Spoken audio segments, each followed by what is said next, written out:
The Canterville Ghost by Oscar Wilde. When Mr. Hiram B. Otis, the American minister, bought Canterville Chase, everyone told him he was doing a very foolish thing, as there was no doubt at all that the place was haunted.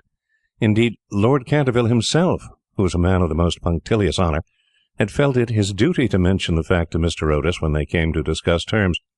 "We have not cared to live in the place ourselves," said Lord Canterville, "since my grand-aunt, the Dowager Duchess of Bolton, was frightened into a fit, from which she has never really recovered, by two skeleton hands being placed on her shoulders as she was dressing for dinner.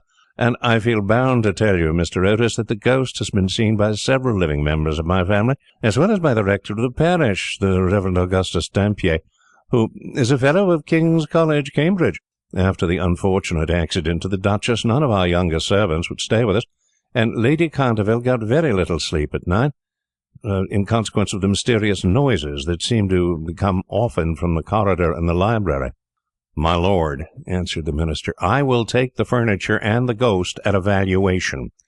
I come from a modern country where we have everything that money can buy, and with all our spry young fellows painting the old world red and carrying off your best actresses and prima donnas, I reckon that if there were such a thing as a ghost in Europe, we'd have had it at home in a very short time, in one of our public museums, or on the road as a show." "I fear that the ghost does exist," said Lord Canterville, smiling, "though it may have resisted the overtures of your enterprising impresarios.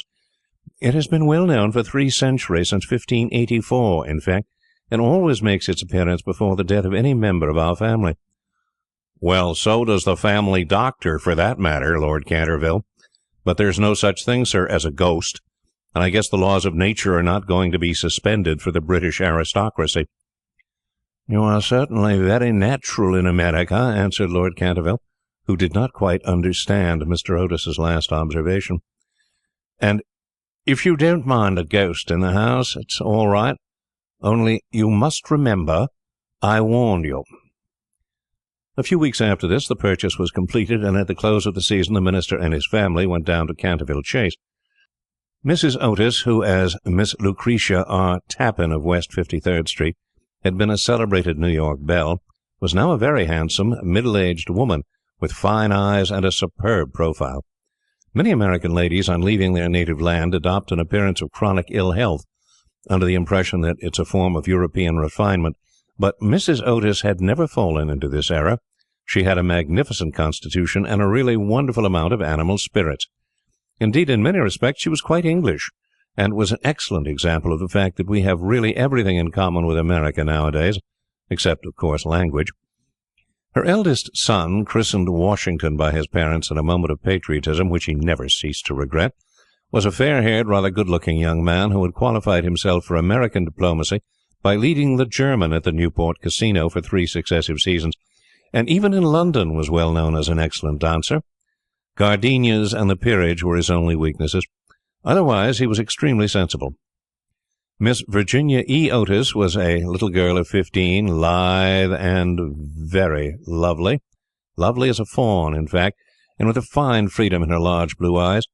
She was a wonderful Amazon, and had once raced old Lord Bilton on her pony twice round the park, winning by a length and a half just in front of the Achilles statue, to the huge delight of the young Duke of Cheshire, who proposed to her on the spot, and was sent back to Eton that very night by his guardians in floods of tears. After Virginia came the twins, who were usually called the Stars and Stripes, as they were always getting swished. They were delightful boys, and with the exception of the worthy minister, the only true republicans of the family.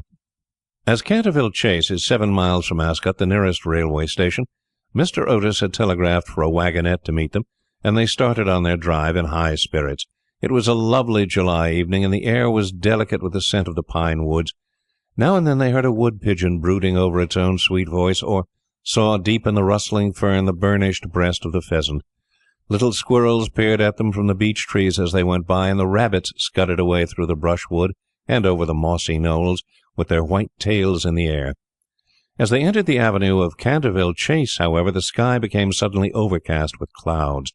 A curious stillness seemed to hold the atmosphere. A great flight of rooks passed silently over their heads, and, before they reached the house, some big drops of rain had fallen. Standing on the steps to receive them was an old woman neatly dressed in black silk, with a white cap and apron. This was Mrs. Umney, the housekeeper, whom Mrs. Otis, at Lady Canterville's earnest request, had consented to keep on in her former position. She made them each a low curtsy as they alighted, and said in a quaint, old-fashioned manner, "I bid you welcome to Canterville Chase." Following her, they passed through the fine Tudor hall into the library, a long, low room, panelled in black oak, at the end of which was a large stained-glass window. Here they found tea laid out for them, and after taking off their wraps, they sat down and began to look round, while Mrs. Umney waited on them. Suddenly, Mrs. Otis caught sight of a dull red stain on the floor just by the fireplace, and, quite unconscious of what it really signified, said to Mrs. Umney, "I'm afraid something has been spilt there." "Yes, madam," replied the old housekeeper in a low voice. "Blood has been spilt on that spot." "How horrid!" cried Mrs. Otis. "I don't at all care for bloodstains in the sitting-room. It must be removed at once." The old woman smiled, and answered in the same low, mysterious voice, "It is the blood of Lady Eleanor de Canterville, who was murdered on that very spot by her own husband, Sir Simon de Canterville, in 1575. Sir Simon survived her 9 years, and disappeared suddenly under very mysterious circumstances. His body has never been discovered, but his guilty spirit still haunts the Chase. The blood stain has been much admired by tourists and others, and cannot be removed." "That is all nonsense," cried Washington Otis. "Pinkerton's Champion Stain Remover and Paragon Detergent will clean it up in no time." And before the terrified housekeeper could interfere, he'd fallen upon his knees and was rapidly scouring the floor with a small stick of what looked like a black cosmetic. In a few moments no trace of the bloodstain could be seen.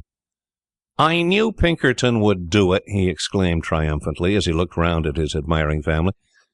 But no sooner had he said these words than a terrible flash of lightning lit up the sombre room. A fearful peal of thunder made them all start to their feet, and Mrs. Umney fainted. "What a monstrous climate," said the American minister calmly as he lit a long cheroot. "I guess the old country is so overpopulated that they have not enough decent weather for everybody. I've always been of the opinion that emigration is the only thing for England." "Oh, my dear Hiram," cried Mrs. Otis, "what can we do with a woman who faints?" "Charge it to her like breakages," answered the minister. "She won't faint after that." And in a few moments Mrs. Umney certainly came to. There was no doubt, however, that she was extremely upset, and she sternly warned Mr. Otis to beware of some trouble coming to the house. "I have seen things with my own eyes, sir," she said, "that would make any Christian's hair stand on end, and many a night I have not closed my eyes in sleep for the awful things that are done here." Mr. Otis, however, and his wife warmly assured the honest soul that they were not afraid of ghosts, and after invoking the blessings of Providence on her new master and mistress, and making arrangements for an increase of salary, the old housekeeper tottered off to her room. Chapter 2. The storm raged fiercely all that night, but nothing of particular note occurred. The next morning, however, when they came down to breakfast, they found the terrible stain of blood once again on the floor. "I don't think it can be the fault of the Paragon Detergent," said Washington, "for I have tried it with everything. It must be the ghost." He accordingly rubbed out the stain a second time, but the second morning it appeared again. The third morning also it was there, though the library had been locked up at night by Mr. Otis himself and the key carried upstairs. The whole family were now quite interested. Mr. Otis began to suspect that he had been too dogmatic in his denial of the existence of ghosts. Mrs. Otis expressed her intention of joining the Psychical Society, and Washington prepared a long letter to Messrs. Myers and Podmore on the subject of the permanence of sanguineous stains when connected with crime. That night all doubts about the objective existence of phantasmata were removed forever. The day had been warm and sunny, and in the cool of the evening the whole family went out for a drive. They did not return home until 9 o'clock, when they had a light supper. The conversation in no way turned upon ghosts, as there were not even those primary conditions of receptive expectation which so often precede the presentation of psychical phenomena. The subjects discussed, as I have since learned from Mr. Otis, were merely such as form the ordinary conversation of cultured Americans of the better class, such as the immense superiority of Miss Fanny Davenport over Sarah Bernhardt as an actress, the difficulty of obtaining green corn, buckwheat cakes, and hominy even in the best English homes, the importance of Boston in the development of the world soul, the advantages of the baggage check system in railway travelling, and the sweetness of the New York accent compared to the London drawl. No mention at all was made of the supernatural, nor was Sir Simon de Canterville alluded to in any way. At 11 o'clock the family retired, and by 1:30 all lights were out. Some time after, Mr. Otis was awakened by a curious noise in the corridor outside his room. It sounded like the clank of metal, and seemed to be coming nearer every moment. He got up at once, struck a match, and looked at the time. It was exactly 1 o'clock. He was quite calm, and felt his pulse, which was not at all feverish. The strange noise still continued, and with it he heard distinctly the sound of footsteps. He put on his slippers, took a small oblong vial out of his dressing-case, and opened the door. Right in front of him he saw, in the wan moonlight, an old man of terrible aspect. His eyes were as red as burning coals. Long grey hair fell over his shoulders in matted coils. His garments, which were of antique cut, were soiled and ragged, and from his wrists and ankles hung heavy manacles and rusty gyves. "My dear sir," said Mr. Otis, "I really must insist on your oiling those chains, and have brought you for that purpose a small bottle of the Tammany Rising Sun Lubricator. It's said to be completely efficacious upon one application, and there are several testimonials to that effect on the wrapper from some of our most eminent native divines. I shall leave it here for you by the bedroom candles, and will be happy to supply you with more should you require it." With these words the United States Minister laid the bottle on a marble table, and, closing his door, retired to rest. For a moment the Canterville Ghost stood quite motionless in natural indignation. Then, dashing the bottle violently upon the polished floor, he fled down the corridor, uttering hollow groans and emitting a ghastly green light. Just, however, as he reached the top of the great oak staircase, a door was flung open, 2 little white-robed figures appeared, and a large pillow whizzed past his head. There was evidently no time to be lost, so hastily adopting the 4th dimension of space as a means of escape, he vanished through the wainscoting, and the house became quite quiet. On reaching a small secret chamber in the left wing, he leaned up against a moonbeam to recover his breath, and began to try and realize his position. Never in a brilliant and uninterrupted career of 300 years had he been so grossly insulted. He thought of the Dowager Duchess, whom he had frightened into a fit as she stood before the glass in her lace and diamonds, of the 4 housemaids who had gone off into hysterics when he merely grinned at them through the curtains of one of the spare bedrooms, of the rector of the parish whose candle he had blown out as he was coming late one night from the library, and who had been under the care of Sir William Gull ever since, a perfect martyr to nervous disorders, and, of course, of old Madame de Tremouille, who, having wakened up one morning early and seen a skeleton seated in an armchair by the fire, reading her diary, had been confined to her bed for 6 weeks with an attack of brain fever, and on her recovery had become reconciled to the Church, and had broken off her connection with that notorious skeptic, Monsieur de Voltaire. You remember the terrible night when the wicked Lord Canterville was found choking in his dressing-room, with the knave of diamonds halfway down his throat, and confessed, just before he died, that he had cheated Charles James Fox out of £50,000 at Crockford's by means of that very card, and swore that the ghost had made him swallow it. All his great achievements came back to him again, from the butler, who had shot himself in the pantry because he had seen a green hand tapping at the window-pane, to the beautiful Lady Sutfield, who was always obliged to wear a black velvet band round her throat to hide the mark of 5 fingers burnt upon her white skin, and who drowned herself at last in the carp pond at the end of the King's Walk. With the enthusiastic egotism of the true artist, he went over his most celebrated performances, and smiled bitterly to himself as he recalled to mind his last appearance as Red Reuben, or the Strangled Babe, his debut as Gaunt Gibeon, the Bloodsucker of Bexley Moor, and the furore he had excited one lonely June evening by merely playing 9 pins with his own bones upon the lawn tennis ground. And after all this, some wretched modern Americans were to come and offer him the Rising Sun Lubricator, and throw pillows at his head. It was quite unbearable. Besides, no ghosts in history had ever been treated in this manner. Accordingly, he determined to have vengeance, and remained till daylight in an attitude of deep thought. Chapter 3. The next morning, when the Otis family met at breakfast, they discussed the ghost at some length. The United States minister was naturally a little annoyed to find that his present had not been accepted. "I have no wish," he said, "to do the ghost any personal injury, and I must say that considering the length of time he's been in the house, I don't think it is at all polite to throw pillows at him." A very just remark, at which I am sorry to say the twins burst into shouts of laughter. "Upon the other hand," the minister continued, "if he really declines to use the Rising Sun lubricator, we shall have to take his chains from him. It would be quite impossible to sleep with such a noise going on outside the bedrooms." For the rest of the week, however, they were undisturbed, the only thing that excited any attention being the continual renewal of the bloodstain on the library floor. This certainly was very strange, as the door was always locked at night by Mr. Otis, and the windows kept closely barred.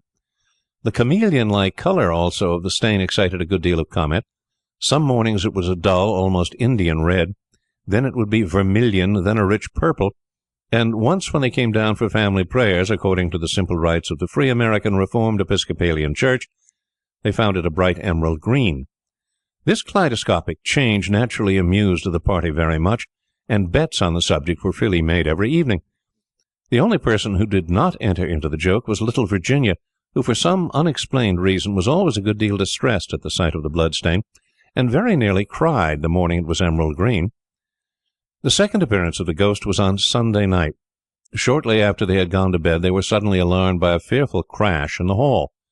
Rushing downstairs, they found that a large suit of old armour had become detached from its stand, and had fallen on the stone floor, while, seated in a high-backed chair, was the Canterville Ghost, rubbing his knees with an expression of acute agony on his face.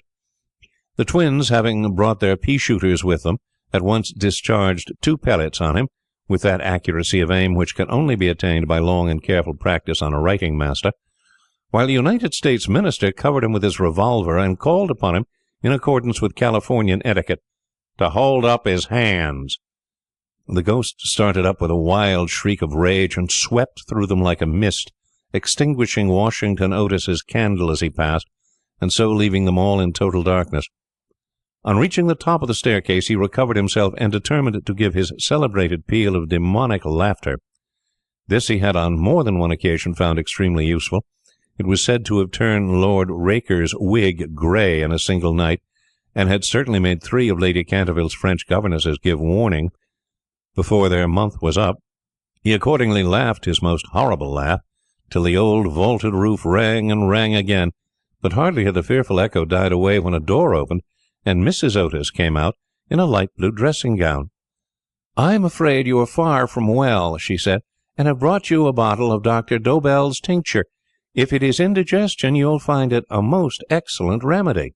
The ghost glared at her in fury, and began at once to make preparations for turning himself into a large black dog, an accomplishment for which he was justly renowned, and to which the family doctor always attributed the permanent idiocy of Lord Canterville's uncle, the Honourable Thomas Horton. The sound of approaching footsteps, however, made him hesitate in his fell purpose, so he contented himself with becoming faintly phosphorescent, and vanished with a deep churchyard groan, just as the twins came up to him. On reaching his room, he entirely broke down, and became a prey to the most violent agitation. The vulgarity of the twins and the gross materialism of Mrs. Otis were naturally extremely annoying, but what really distressed him most was that he had been unable to wear the suit of mail. He had hoped that even modern Americans would be thrilled by the sight of a spectre in armour, if for no more sensible reason, at least out of respect for their national poet Longfellow, over whose graceful and attractive poetry he himself had whiled away many a weary hour when the Cantervilles were up in town. Besides, it was his own suit. He'd worn it with success at the Kenilworth tournament, and had been highly complimented on it by no less a person than the Virgin Queen herself. Yet when he had put it on, he had been completely overpowered by the weight of the huge breastplate and steel casque, and had fallen heavily on the stone pavement, barking both his knees severely, and bruising the knuckles of his right hand. For some days after this he was extremely ill, and hardly stirred out of his room at all, except to keep the bloodstain in proper repair. However, by taking great care of himself, he recovered, and resolved to make a 3rd attempt to frighten the United States minister and his family.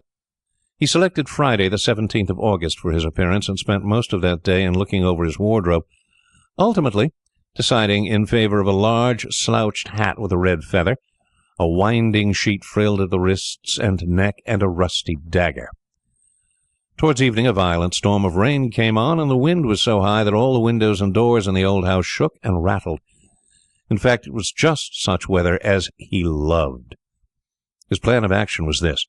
He was to make his way quietly to Washington Otis's room, gibber at him from the foot of the bed, and stab himself 3 times in the throat to the sound of low music. He bore Washington a special grudge, being quite aware that it was he who was in the habit of removing the famous Canterville bloodstain by means of Pinkerton's Paragon detergent.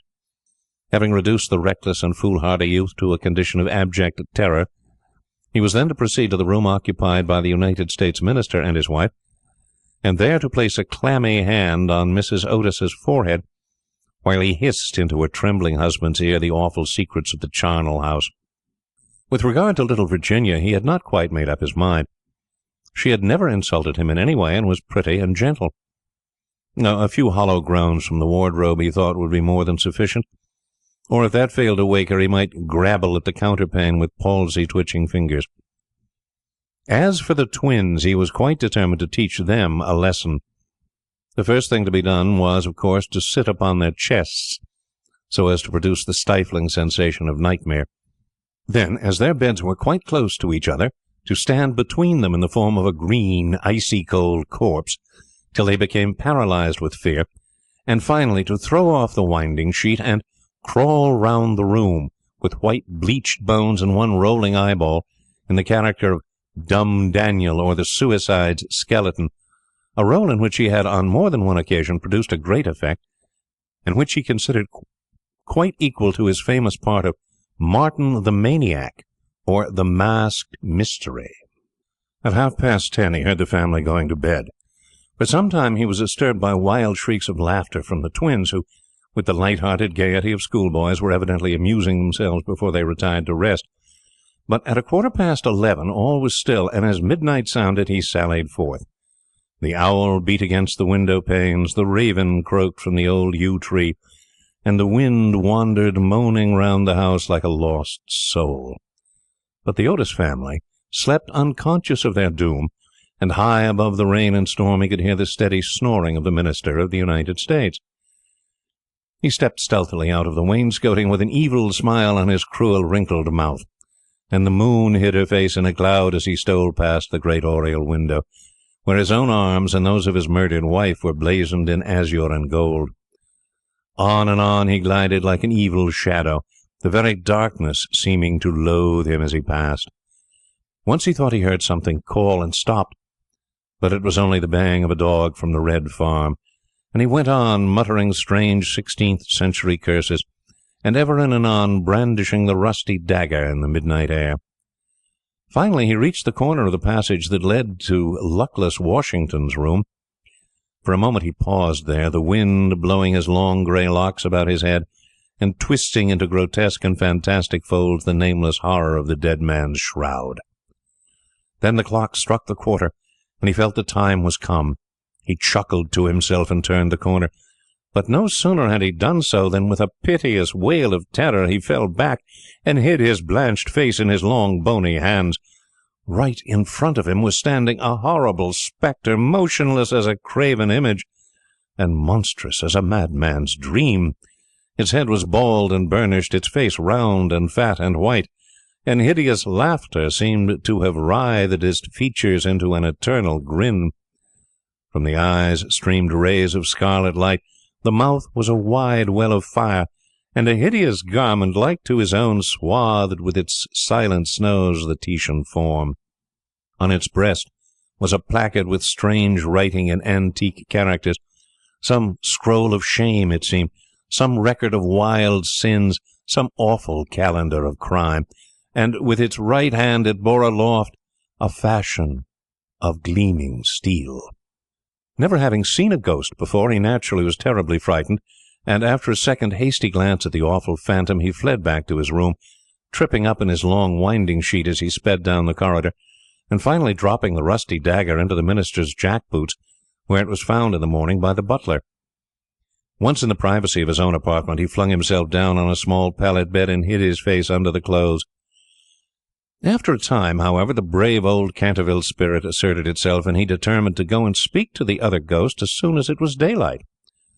Accordingly, just as the dawn was touching the hills with silver, he returned towards the spot where he had first laid eyes on the grisly phantom, feeling that, after all, 2 ghosts were better than 1, and that, by the aid of his new friend, he might safely grapple with the twins.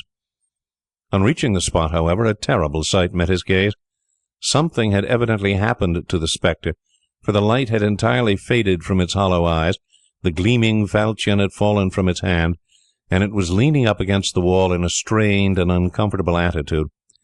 He rushed forward and seized it in his arms, when, to his horror, the head slipped off and rolled on the floor, the body assumed a recumbent posture, and he found himself clasping a white dimity bed-curtain, with a sweeping brush, a kitchen cleaver, and a hollow turnip lying at his feet.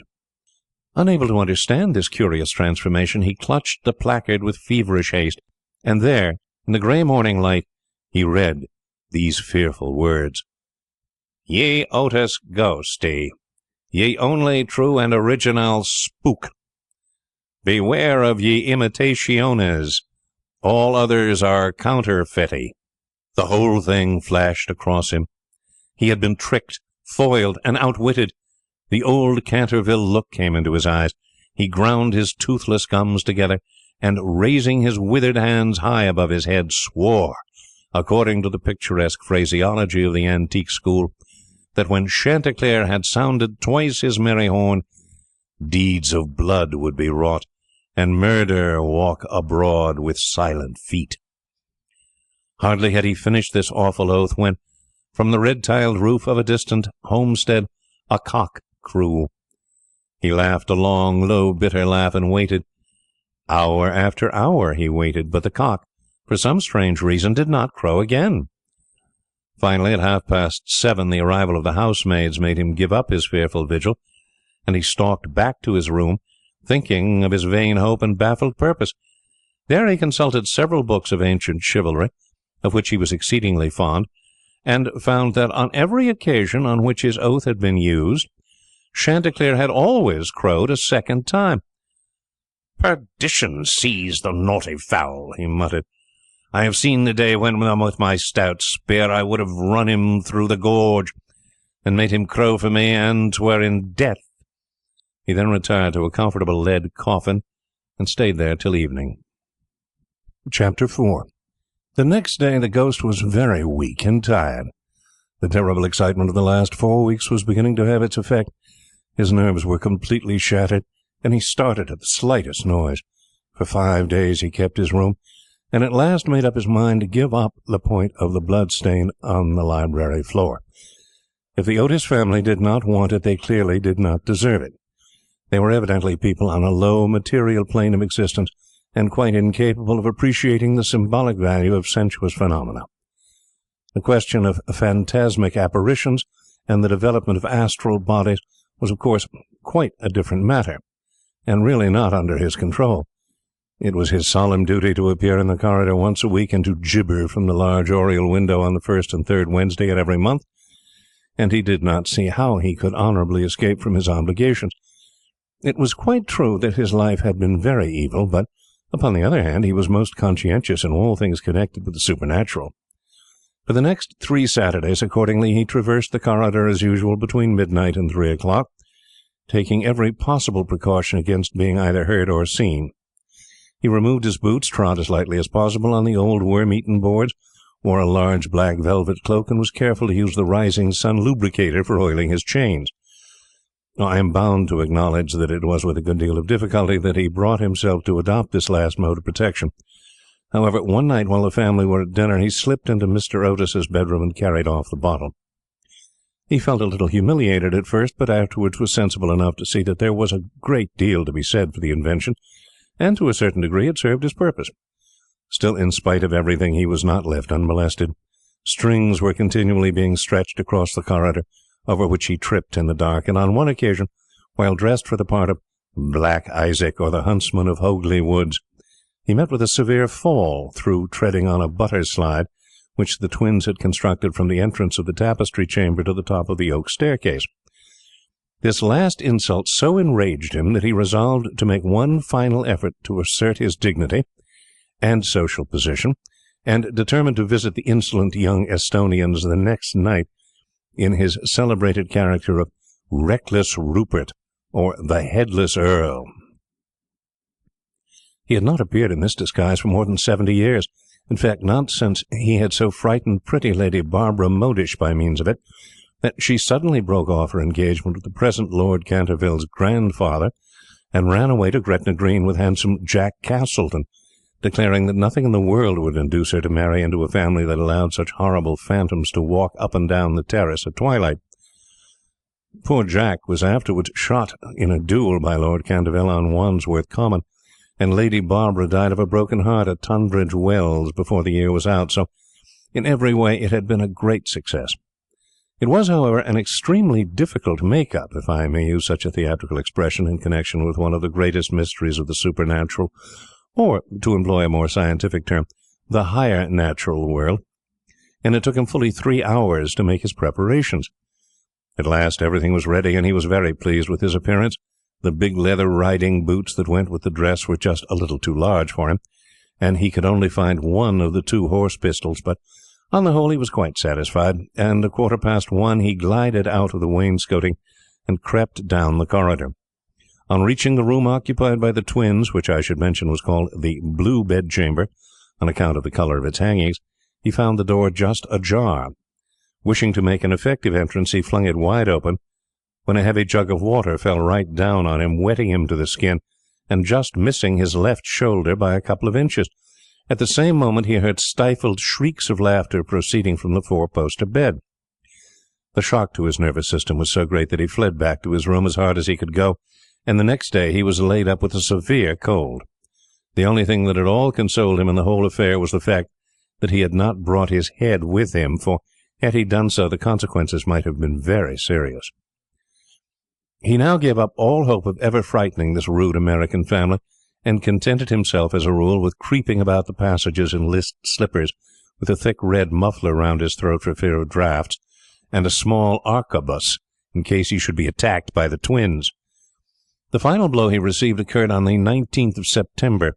He had gone downstairs to the great entrance hall, feeling sure that there, at any rate, he would be quite unmolested, and was amusing himself by making satirical remarks on the large Saroni photographs of the United States Minister and his wife, which had now taken the place of the Canterville family pictures. He was simply but neatly clad in a long shroud spotted with churchyard mould, had tied up his jaw with a strip of yellow linen, and carried a small lantern and a sexton's spade. In fact, he was dressed for the character of Jonas the Graveless, or the Corpse Snatcher of Chertsey Barn, one of his most remarkable impersonations, and one which the Cantervilles had every reason to remember, as it was the real origin of their quarrel with their neighbour, Lord Rufford. It was about 2:15 in the morning, and as far as he could ascertain, no one was stirring. As he was strolling toward the library, however, to see if there were any traces left of the bloodstains, suddenly there leaped out on him from a dark corner 2 figures who waved their arms wildly above their heads and shrieked out, "Boo!" in his ear. Seized with a panic, which under the circumstances was only natural, he rushed for the staircase, but found Washington Otis waiting for him there with the big garden syringe, and being thus hemmed in by his enemies on every side, and driven almost to bay, he vanished into the great iron stove, which, fortunately for him, was not lit, and had to make his way home through the flues and chimneys, arriving at his own room in a terrible state of dirt, disorder, and despair. After this he was not seen again on any nocturnal expedition. The twins lay in wait for him on several occasions, and strewed the passages with nutshells every night, to the great annoyance of their parents and the servants, but it was of no avail. It was quite evident that his feelings were so wounded that he would not appear. Mr. Otis consequently resumed his great work on the history of the Democratic party, on which he had been engaged for some years. Mrs. Otis organized a wonderful clam bake, which amazed the whole county. The boys took to lacrosse, euchre, poker, and other American national games, and Virginia rode about the lanes on her pony, accompanied by the young Duke of Cheshire, who had come to spend the last week of his holidays at Canterville Chase. It was generally assumed that the ghost had gone away, and in fact Mr. Otis wrote a letter to that effect to Lord Canterville, who, in reply, expressed his great pleasure at the news and sent his best congratulations to the minister's worthy wife.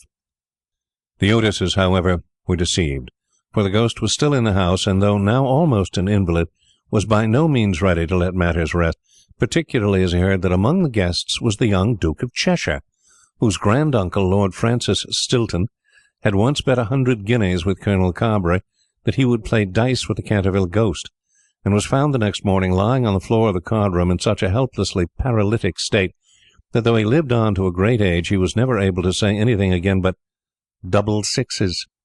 The story was well known at the time, though, of course, out of respect to the feelings of the two noble families, every attempt was made to hush it up, and a full account of all the circumstances connected with it will be found in the 3rd volume of Lord Tattle's Recollections of the Prince Regent and his Friends.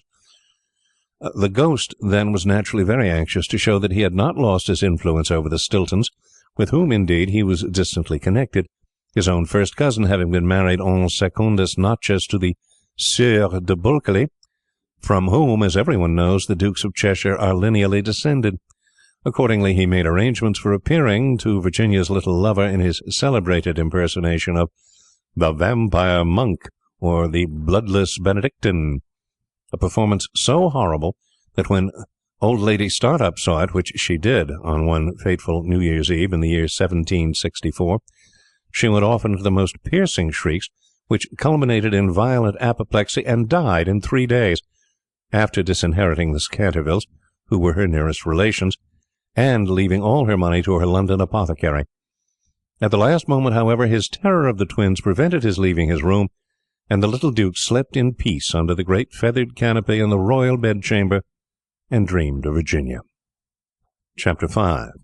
A few days after this, Virginia and her curly-haired cavalier went out riding on Brockley Meadows, where she tore her habit so badly in getting through a hedge that, on her return home, she made up her mind to go up by the back staircase so as not to be seen.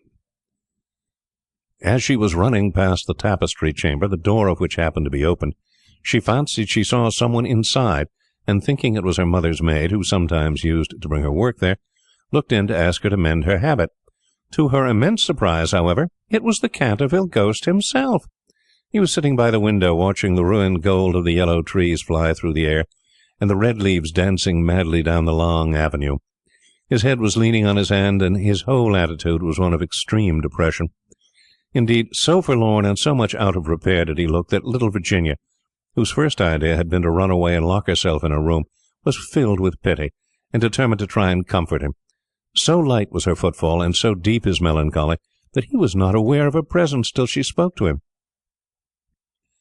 "I am so sorry for you," she said, "but my brothers are going back to Eton tomorrow, and then, if you behave yourself, no one will annoy you." "It is absurd asking me to behave myself," he answered, looking round in astonishment at the pretty little girl who had ventured to address him. "Quite absurd. I must rattle my chains and groan through keyholes and walk about at night, if that's what you mean.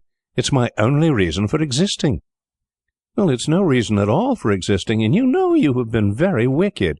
Mrs. Umney told us the first day we arrived here that you had killed your wife." "Well, I quite admit it," said the ghost petulantly, "but it was a purely family matter, and concerned no one else." "It's very wrong to kill anyone," said Virginia, who at times had a sweet Puritan gravity, caught from some old New England ancestor. "Oh, I hate the cheap severity of abstract ethics. My wife was very plain, never had my ruffs properly starched, and knew nothing about cookery. Why, there was a buck I had shot in Hogley Woods, a magnificent pricket, and do you know how she had it sent up to table? However, it's no matter now, for it's all over, and I don't think it was very nice of her brothers to starve me to death, though I did kill her." "Starve you to death? Oh, Mr. Ghost, Sir Simon, are you hungry? I have a sandwich in my case. Would you like it?" "No, thank you. I never eat anything now, but it's very kind of you all the same, and you are much nicer than the rest of your horrid, rude, vulgar, dishonest family." "Stop!" cried Virginia, stamping her foot. "It is you who are rude and horrid and vulgar, and as for dishonesty, you know you stole the paints out of my box to try and furbish up that ridiculous bloodstain in the library. First you took all my reds, including the vermilion, and I couldn't do any more sunsets, and then you took the emerald green and the chrome yellow, and finally I had nothing left but indigo and Chinese white, and could only do moonlight scenes, which were always depressing to look at, and not at all easy to paint. Well, I never told on you, though I was very much annoyed, and it was most ridiculous, the whole thing, for who ever heard of emerald green blood?" "Well, really," said the ghost rather meekly, "what was I to do? It's a very difficult thing to get real blood nowadays, and as your brother began it all with his Paragon detergent, I certainly saw no reason why I should not have your paints. As for colour, that's always a matter of taste. The Cantervilles have blue blood, for instance, the very bluest in England. But I know you Americans don't care for things of this kind." "You know nothing about it, and the best thing you can do is to emigrate and improve your mind. My father will be only too happy to give you a free passage, and though there is a heavy duty on spirits of every kind, there will be no difficulty about the custom house, as the officers are all Democrats. Once in New York, you are sure to be a great success. I know lots of people there who would give $100,000 to have a grandfather, and much more than that to have a family ghost." "I don't think I should like America." "I suppose because we have no ruins and no curiosities," said Virginia sarcastically. "No ruins, no curiosities," answered the ghost. "You have your navy and your manners." "Good evening. I will go and ask Papa to give the twins an extra week's holiday." "Oh, please don't go, Miss Virginia," he cried. "I am so lonely and so unhappy, and I really don't know what to do. I want to go to sleep, and I cannot." "That's quite absurd. You have merely to go to bed and blow out the candle.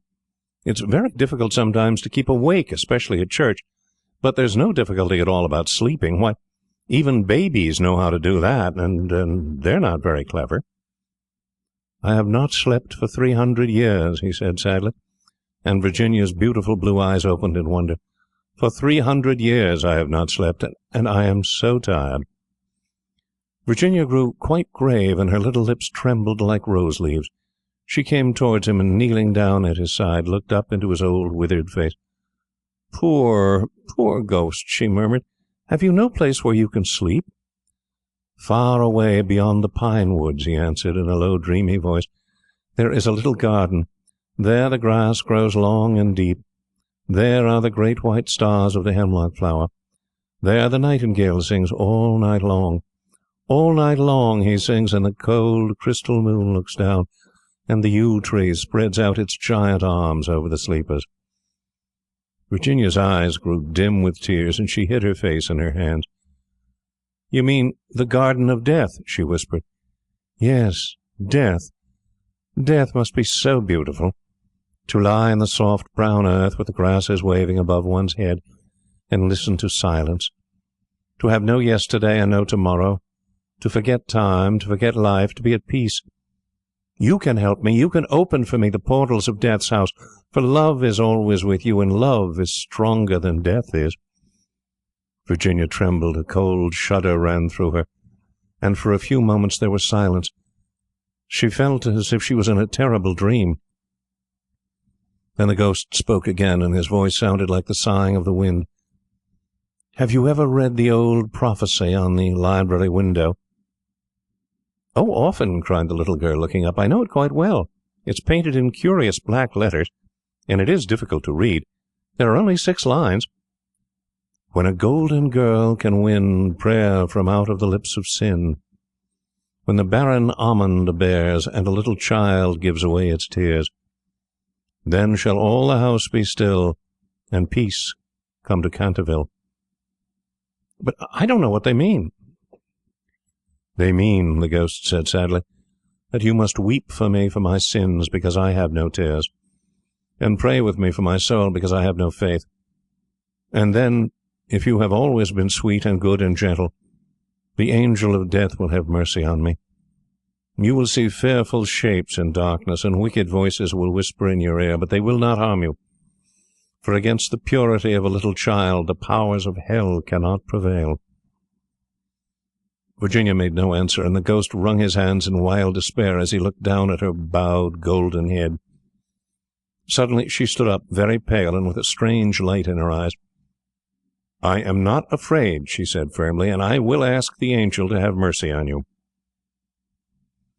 He rose from his seat with a faint cry of joy, and taking her hand bent over it with old-fashioned grace and kissed it. His fingers were as cold as ice, and his lips burned like fire. But Virginia did not falter as he led her across the dusky room. On the faded green tapestry were broidered little huntsmen. They blew their tasselled horns, and with their tiny hands waved to her to go back. "Go back, little Virginia!" they cried. "Go back!" But the ghost clutched her hand more tightly, and she shut her eyes against them. Horrible animals with lizard tails and goggle eyes blinked at her from the cavern chimney-piece, and murmured, "Beware, little Virginia, beware! We may never see you again."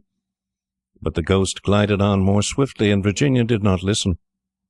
When they reached the end of the room, he stopped and muttered some words she could not understand. She opened her eyes and saw the wall slowly fading away like a mist, and a great black cavern in front of her.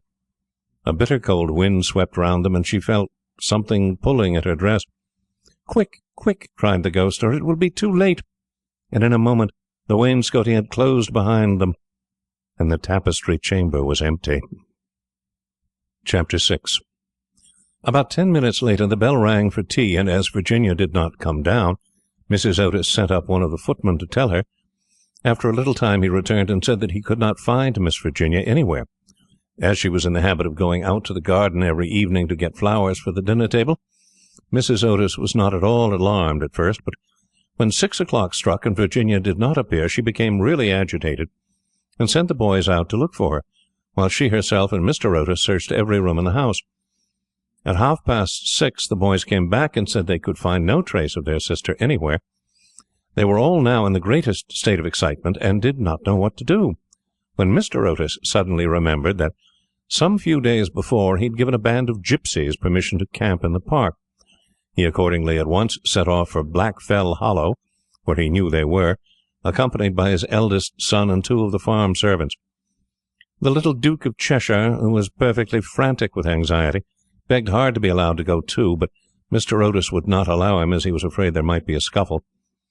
On arriving at the spot, however, he found that the gypsies had gone, and it was evident that their departure had been rather sudden, as the fire was still burning and some plates were lying on the grass.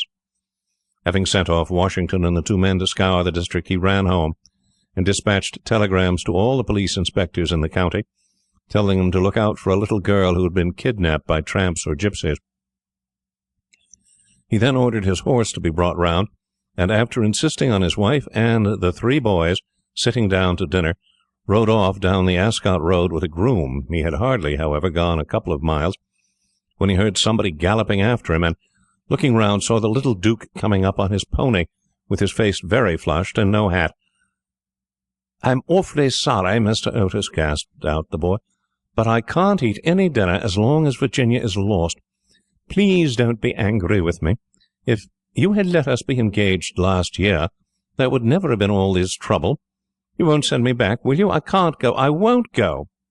The minister could not help smiling at the handsome young scapegrace, and was a good deal touched at his devotion to Virginia, so leaning down from his horse, he patted him kindly on the shoulders and said, "Well, Cecil, if you won't go back, I suppose you must come with me, but I must get you a hat at Ascot." "Oh, bother my hat! I want Virginia!" cried the little Duke, laughing, and they galloped on to the railway station. There Mr. Otis inquired of the station master if anyone answering the description of Virginia had been seen on the platform, but could get no news of her. The station master, however, wired up and down the line, and assured him that a strict watch would be kept for her, and after having bought a hat for the little Duke from a linen draper, who was just putting up his shutters, Mr. Otis rode off to Bexley, a village about 4 miles away, which he was told was a well-known haunt of the gypsies, as there was a large common next to it. Here they roused up the rural policeman, but could get no information from him, and, after riding all over the common, they turned their horses' heads homewards, and reached the chase about 11 o'clock, dead tired and almost heartbroken. They found Washington and the twins waiting for them at the gatehouse, with lanterns, as the avenue was very dark. Not the slightest trace of Virginia had been discovered.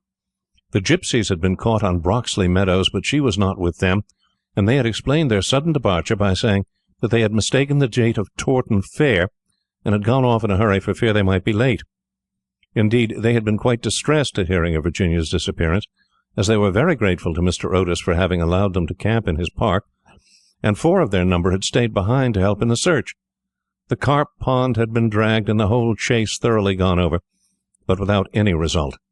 It was evident that, for that night at any rate, Virginia was lost to them, and it was in a state of deepest depression that Mr. Otis and the boys walked up to the house, the groom following behind with the 2 horses and a pony. In the hall they found a group of frightened servants, and lying on a sofa in the library was poor Mrs. Otis, almost out of her mind with terror and anxiety, and having her forehead bathed with eau de cologne by the old housekeeper. Mr. Otis at once insisted on her having something to eat, and ordered up supper for the whole party. It was a melancholy meal, as hardly anyone spoke, and even the twins were awestruck and subdued, as they were very fond of their sister. When they had finished, Mr. Otis, in spite of the entreaties of the little Duke, ordered them all to bed, saying that nothing more could be done that night, and that he would telegraph in the morning to Scotland Yard for some detectives to be sent down immediately. Just as they were passing out of the dining-room, midnight began to boom from the clock tower, and when the last stroke sounded they heard a crash and a sudden shrill cry. A dreadful peal of thunder shook the house. A strain of unearthly music floated through the air. A panel at the top of the staircase flew back with a loud noise, and out on the landing, looking very pale and white, with a little casket in her hand, stepped Virginia. In a moment they had all rushed up to her. Mrs. Otis clasped her passionately in her arms, the Duke smothered her with violent kisses, and the twins executed a wild war dance round the group. "Good heavens, child, where have you been?" said Mr. Otis, rather angrily, thinking that she had been playing some foolish trick on them. "Cecil and I have been riding all over the country looking for you, and your mother has been frightened to death. You must never play these practical jokes any more." "Except on the ghost, except on the ghost," shrieked the twins as they capered about. "My own darling, thank God you have found. You must never leave my side again," murmured Mrs. Otis, as she kissed the trembling child and smoothed the tangled gold of her hair. "Papa," said Virginia quietly, "I have been with the ghost. He is dead, and you must come and see him. He had been very wicked, but he was really sorry for all that he had done, and he gave me this box of beautiful jewels before he died." The whole family gazed at her in mute astonishment, but she was quite grave and serious, and turning round she led them through the opening in the wainscoting down a narrow secret corridor, Washington following with a lighted candle which he had caught up from the table. Finally they came to a great oak door studded with rusty nails. When Virginia touched it, it swung back on its heavy hinges, and they found themselves in a little low room with a vaulted ceiling and one tiny grated window. Embedded in the hall was a huge iron ring, and chained to it was a gaunt skeleton that was stretched out at full length on the stone floor, and seemed to be trying to grasp with its long fleshless fingers an old-fashioned trencher and ewer that were placed just out of its reach. The jug had evidently been once filled with water, as it was covered inside with green mould. There was nothing on the trencher but a pile of dust. Virginia knelt down beside the skeleton, and folding her little hands together began to pray silently, while the rest of the party looked on in wonder at the terrible tragedy whose secret was now disclosed to them. "Hello!" suddenly exclaimed one of the twins, who had been looking out the window to try and discover in what wing of the house this room was situated. "Hello! The old withered almond tree has blossomed. I can see the flowers quite plainly in the moonlight." "God has forgiven him," said Virginia gravely as she rose to her feet, and a beautiful light seemed to illumine her face. "What an angel you are!" cried the young Duke, and he put his arm round her neck and kissed her. Chapter 7. 4 days after these curious incidents, a funeral started from Canterville Chase at about 11 o'clock at night. The hearse was drawn by 8 black horses, each of which carried on its head a great tuft of nodding ostrich plumes, and the leaden coffin was covered by a rich purple pall on which was embroidered in gold the Canterville coat of arms. By the side of the hearse and the coaches walked the servants with lighted torches, and the whole procession was wonderfully impressive. Lord Canterville was the chief mourner, having come up specially from Wales to attend the funeral, and sat in the first carriage along with little Virginia. Then came the United States Minister and his wife, then Washington and the 3 boys, and in the last carriage was Mrs. Umney. It was generally felt that, as she had been frightened by the ghost for more than 50 years of her life, she had a right to see the last of him. A deep grave had been dug in the corner of the churchyard just under the old yew tree, and the service was read in the most impressive manner by the Reverend Augustus Dampier. When the ceremony was over, the servants, according to an old custom observed in the Canterville family, extinguished their torches, and, as the coffin was being lowered into the grave, Virginia stepped forward and laid on it a large cross made of white and pink almond blossoms. As she did so, the moon came out from behind a cloud and flooded with its silent silver the little churchyard, and from a distant copse a nightingale began to sing. She thought of the ghost's description of the Garden of Death. Her eyes became dim with tears, and she hardly spoke a word during the drive home. The next morning, before Lord Canterville went up to town, Mr. Otis had an interview with him on the subject of the jewels the ghost had given to Virginia. They were perfectly magnificent, especially a certain ruby necklace with old Venetian setting, which was really a superb specimen of 16th-century work, and their value was so great that Mr. Otis felt considerable scruples about allowing his daughter to accept them. "My lord," he said, "I know that in this country mortmain is held to apply to trinkets as well as to land, and it's quite clear to me that these jewels are, or should be, heirlooms in your family. I must beg you accordingly to take them to London with you, and to regard them simply as a portion of your property which has been restored to you under certain strange conditions.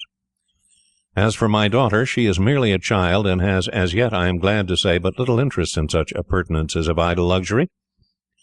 I am also informed by Mrs. Otis, who, I may say, is no mean authority upon art, having had the privilege of spending several winters in Boston when she was a girl, that these gems are of great monetary worth, and if offered for sale would fetch a tall price.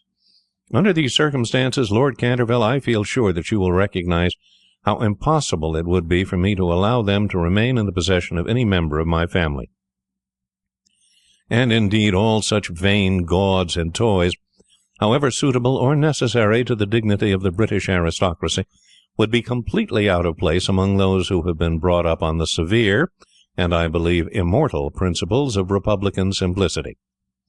Perhaps I should mention that Virginia is very anxious that you should allow her to retain the box as a memento of your unfortunate but misguided ancestor. As it is extremely old, and consequently a good deal out of repair, you may perhaps think fit to comply with her request. For my own part, I confess I am a good deal surprised to find a child of mine expressing sympathy with medievalism in any form, and can only account for it by the fact that Virginia was born in one of your London suburbs shortly after Mrs. Otis had returned from a trip to Athens." Lord Canterville listened very gravely to the worthy minister's speech, pulling his grey moustache now and then to hide an involuntary smile, and when Mr. Otis had ended, he shook him cordially by the hand and said, "My dear sir, your charming little daughter rendered my unlucky ancestor, Sir Simon, a very important service, and I and my family are much indebted to her for her marvellous courage and pluck. The jewels are clearly hers, and egad, I believe that if I were heartless enough to take them from her, the wicked old fellow would be out of his grave in a fortnight, leading me the devil of a life. As for their being heirlooms, nothing is an heirloom that's not so mentioned in a will or legal document, and the existence of these jewels has been quite unknown.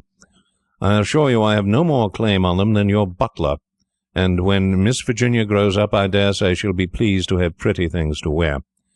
Besides, you forget, Mr. Otis, that you took the furniture and the ghost at a valuation, and anything that belonged to the ghost passed at once into your possession, as whatever activity Sir Simon may have shown in the corridor at night, in point of law he was really dead, and you acquired his property by purchase."